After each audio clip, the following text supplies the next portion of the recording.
পথ একটা, সত্যের পথ, আল্লাহর পথ। আল্লাহর পথ, সত্যর পথ একটা, আর একটা হলো শয়তানের পথ। ইন বিটুইন কোনো পথ নাই। আপনারা কোনটা বেছে নেবেন সেটার চয়েস আল্লাহ আপনাকে দিয়েছেন। আপনাদের সেই স্বাধীনতা দিয়েছেন যে আপনারা সত্যের পথে থাকবেন, জাহান্নামের পথ যাবেন না জান্নাতের পথে যাবেন। যেই নির্বাচনে দাঁড়াক না কেন আপনারা সৎ লোকটিকে বেছে নেবেন, আপনারা দুর্নীতিবাজকে বেছে নেবেন না। যারা সরকারিভাবে অযোগ্য তারা কি সৎ সে বলতে পারবে? আপনারা সত্য কথা বলুন। যারা দুর্নীতিবাজ তারা কি আপনাকে বলতে পারবে, উপদেশ দিতে পারবে? আপনারা মিথ্যা কথা বলতে পারবেন না, দুর্নীতি করতে পারবেন না, চাঁদাবাজি করতে পারবেন না।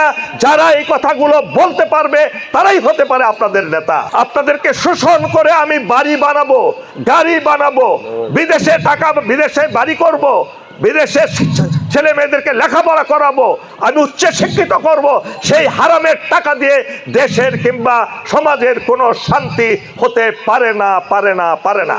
আমি কারো বিরুদ্ধে কোনো কথা বলতে আসিনি, আমি কারোর সাথে প্রতিদ্বন্দ্বিতা করার জন্য এখানে আসিনি, আমি কারোর সাথে যুদ্ধ করার জন্য এখানে আসিনি। যুদ্ধ করে কেউ বিজয় লাভ করলে সে কখনো শান্তিতেও থাকতে পারে না। কোটি মানুষের আস্থার ভালোবাসায় 11 বারের মতো দেশের 1 নম্বর রেফ্রিজারেটর ব্র্যান্ড ওয়ালটন।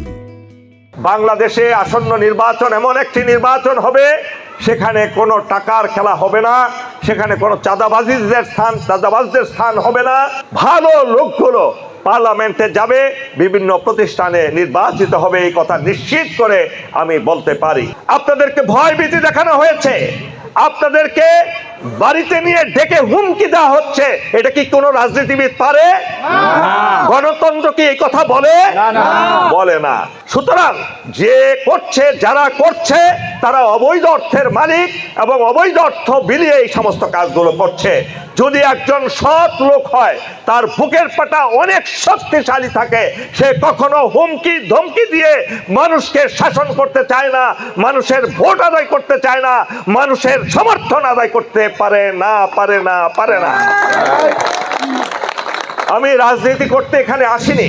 আমি আমার জন্মস্থানে রাজনীতি না করলেও আমি আমার জন্মস্থানের সেবা করা আমার জন্য একটা বিশাল দায়িত্ব। এটা ফরজ প্রত্যেকটি মানুষের। তার নিজ ঘরে, নিজ পরিবারে, নিজ এলাকায় তার সামর্থ্য অনুযায়ী তার কাজ করার দায়িত্ব বর্তায় তার উপর। আমি হাসিনা ফ্যাসিস্টের বিরুদ্ধে যুদ্ধ করেছি, কিন্তু দুঃখের বিষয় আমার কেরানীগঞ্জে, সারা বাংলাদেশেও চাঁদাবাজি বন্ধ হলে আমাদের কেরানীগঞ্জে বন্ধ হয়নি। আপনাদেরকে ঐক্যবদ্ধ হতে হবে এবং একই সাথে প্রতিরোধ গড়ে তুলতে হবে। 1/11-এর পর আবার শুরু হলো সেই আওয়ামী ফাঁসিবাদের আস্ফালন এবং দীর্ঘ 16-17 বছর আমরা সেখানে জেল, জুলুম, খুন, গুম, নির্যাতনের শিকার হয়েছে। ঘরে ঘরে মামলা মোকদ্দমা, ঘরে ঘরে অশান্তি, ঘরে ঘরে, পাড়ায় পাড়ায়, গ্রামে গ্রামে, এলাকায় এলাকায় সেই আওয়ামী সন্ত্রাসীদের অত্যাচার নিপীড়নে আপনারা অতিষ্ঠ হয়েছেন, সারা দেশবাসী অতিষ্ঠ হয়েছে। আমি রাজনীতিবিদ নই, আমি একজন সামরিক অফিসার। দেশে বিদেশে এমনকি আপনাদের এলাকায়ও, আমার জন্মভূমি এখানে আমি কাজ করার সুযোগ পেয়েছি সামরিক বাহিনীতে। আপনাদের উপকার ছাড়া কোনোদিন অপকার করিনি। আমরা কি 5ই আগস্টের বিপ্লব করেছিলাম চাঁদাবাজিকে জিয়ে রাখার জন্য? আমরা কি সেই 5ই আগস্টে বিপ্লব করেছিলাম প্রতারিত হওয়ার জন্য?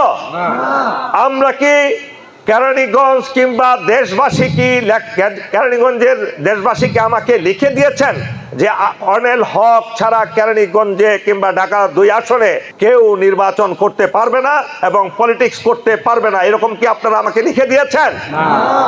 আমাকে কি আপনারা অথরিটি দিয়েছেন ঘরে ঘরে থেকে মানুষ ডেকে আমার বাসায় নিয়ে এসে তাদেরকে শাসানো, তাদেরকে ভয় দেখানো, যদি তোমরা অমুকের কাছে যাও তাহলে আমি কর্নেল হক তোমাদের বিরুদ্ধে ব্যবস্থা নিব, তোমাদের কাছ থেকে সেই উসুল করে নিব?